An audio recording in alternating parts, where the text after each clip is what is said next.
Welcome to DynaMaker Tutorials, Introduction to DynaMaker. To start your journey in DynaMaker, let's get familiar with the component editor.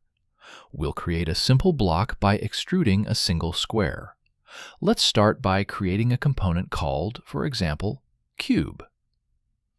You'll enter the component editor for your cube component, which is empty for now. We'll start a sketch with the shape of a square and click Create. Then you'll see that a function called GenerateSquareSketch has appeared in the code section. This function takes care of the visualization of a square in the preview on the right, where the size can be changed since it's an input of the function. Next, we'll create a model by extruding this sketch and click Create. After filling in some starting values, we'll update the visualization with this new rectangular block, which can change in size and extrude length, or height, as it's used for the extrusion.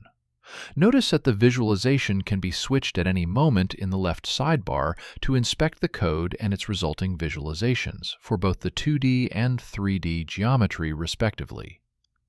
Do you want to know more? Check our documentation at docs.dynamaker.com.